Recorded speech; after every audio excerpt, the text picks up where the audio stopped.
नीटचा ज्यावेळेस रिझल्ट लागला 4 जूनला, त्यावेळेस म्हणजे जवळपास म्हणजे 67 स्टुडंटला आउट ऑफ मार्क्स आहेत, 67 विद्यार्थ्यांना आउट ऑफ मार्क्स आहेत आणि जवळपास 1570 मुलांना ग्रेस मार्क दिले. हे ग्रेस मार्क तर 100% चुकीची सिस्टीम आहे. ग्रेस मार्क कोणत्या बेसवर दिले त्यांनी, की त्यांनी एखाद्या मुलाला 15 मिनिट जर वर्गामध्ये उशिरा पेपर मिळाला किंवा काही NTA अडचणीमुळे उशीर, तर 15 मिनिटात त्या मुलानं एका मिनिटात एक क्वेश्चन सॉल्व्ह केला असता. एका क्वेश्चनला 4 मार्क आहेत, म्हणजे 15 × म्हणजे 4 म्हणजे जवळपास 60 गुण. एका मुलाला 78 गुण बोनस मार्क दिलेत, एका मुलाला 124 गुण बोनस मार्क दिलेत. आणि NTA कुठल्याच प्रॉस्पेक्टमध्ये असं मेन्शन केलं नाही की बोनस गुण आम्ही देऊ शकतो. ह्यांनी कॅट एक्झाम जी 2018 साली सुप्रीम कोर्टाने रिझल्ट दिला होता की कॅट एक्झाममध्ये असाच गोंधळ झाला होता, त्यावेळेस हे बोनस मार्क देण्यात आले होते. पण त्यांनी सांगितलं होतं सुप्रीम कोर्ट ही केस रेअरेस्ट केसमध्ये याचा यूज करा, आणि ती एक्झाम ऑनलाईन एक्झाम असते. इथं ती नीटला ती वापरता येत नाही, तरीसुद्धा त्याचा नॉर्मलायझेशन टेक्निकचा वापर करून NTAनं खूप मोठा अन्याय केला आहे. खूप मोठा म्हणजे जवळपास 1567 मुलांना ग्रेस दिला. अशी किती मुलं आहेत म्हणजे ह्याचा आम्हाला NTAने एक्सप्लेनेशन करायला पाहिजे विद्यार्थ्यांना. नंबर 1. नंबर 2 पॉईंट जो आहे तो बिहारमध्ये पेपर फुटला आहे, FIR दाखल केला आहे. राजस्थानमध्ये पेपर फुटला आहे, तिथं FIR दाखल आहे. मग हा पेपर किती मुलापर्यंत गेला होता? जागाच किती आहेत? बोटावर मोजणे इतक्या जागा असतात. एका कॉलेजला जेवढी संख्या असते तेवढी पूर्ण MBBSच्या सीट महाराष्ट्रामध्ये आहेत, आणि तुम्ही हा पेपर किती मुलापर्यंत गेला होता?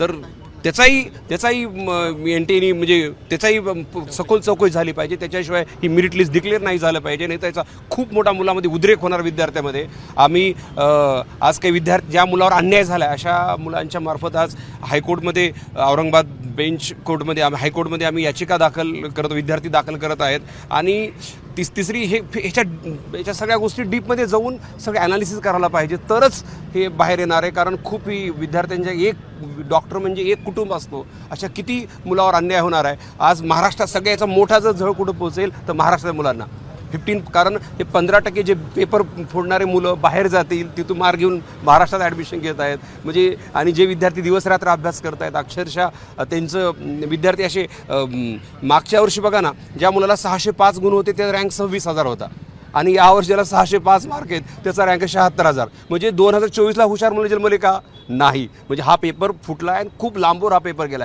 याची सखोल चौकशी झाली पाहिजे असं आमचं. आणि सगळ्यात महत्त्वाचं, एकाच सेंटरला 8 मुलांना आउट ऑफ मार्क आहेत. जगामध्ये कधीच असं झालं नाही. जगामध्ये भारतात तर ठीक आहे, जगामध्ये असं काही झालं नाही. एवढ्या नॅशनल म्हणजे एवढ्या टॉप मोस्ट एक्झाम एकाच सेंटरच्या 8 मुलांना, ज्यांनी एकदाच फॉर्म भरला, एकाच विंडोमधून फॉर्म भरला, त्यांचा सिरियल बी सगळा मिळता जुळता आहे, अशा 8 मुलांना आउट ऑफ मार्क पडतात. याची चौकशी कोण करणार? म्हणजे ह्या मुलांनी 8 मुलांनी पेपर तर 100% ह्यांची चौकशी झालीच पाहिजे. मी सांगतो त्या मुलांना टॉपिकची नावं पण येत नसतील, आणि त्या मुलांना 8 मुलांना आउट ऑफ मार्क्स आहेत, आणि या मुलांनी कुठेपर्यंत पेपर दिला होता त्याचाही अभ्यास म्हणजे त्याचाही सखोल चौकशी झाली पाहिजे, ही आमची मागणी आहे. आणि सगळ्यात बेस्ट ऑप्शन रीनीट झाली पाहिजे. मुलांना वेळ दिला पाहिजे. आणि मुलांना महाराष्ट्रात 18 वर्ष CET एक्झाम होती, 1 वर्ष पण आमच्या महाराष्ट्रात पेपर फुटला नाही, 1 वर्ष पण पेपर नाही फुटला. म्हणजे कधीच विद्यार्थी जीवनाशी महाराष्ट्रामध्ये अशा गोष्टी झालेल्या नाहीत. परंतु जेव्हा आपण 1 नेशन 1 एक्झाम म्हणतो, 1 नेशन 1 एक्झाम पेपर फोडायचा, म्हणजे बिहार, UP आणि हिमाचल प्रदेश, म्हणजे दरवर्षी अशा गोष्टी घडत असतील. आणि 10 दिवस म्हणजे ज्या दिवशी आपल्या लोकसभेचा रिझल्ट त्या दिवशीच ॲबनॉर्मल रिझल्ट डिक्लेअर होतो आहे, 3 दिवस विंडो ओपन केली जाते. ठीक आहे, ते गोष्टी आहेत, मला मान्य आहे. परंतु सगळ्यात म्हणजे सखोल चौकशी झाली पाहिजे. बिहारमध्ये FIR दाखल आहे की पेपर फोडला, त्याला अटक केली, आणि NTA काय सांगतं एक्सप्लेनेशन की आम्ही तो पेपर म्हणजे तोच पेपर आहे बघण्यासाठी आम्हाला 8 दिवस वेळ लागतो. अरे मला 2 मिनिट द्या, 2 मिनिटात सांगतो तोच पेपर आहे का नाही तो.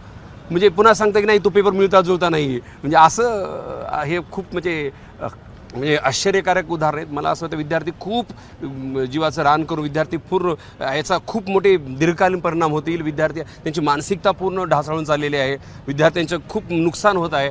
तर मी आपल्या माध्यमातून एवढीच विनंती करतो की ह्याला थोडं सगळ्या चॅनलनी सुद्धा ह्याला थोडं आणखी कारण विद्यार्थ्याच्या एक जीवनाशी संबंध असल्यामुळं थोडं आणखी याला आपण जर आवाज उठवला, कारण थर्ड आय म्हणून आपल्याकडे पाहिलं जातं आहे, तर आपण असं करावं ही विनंती करतो.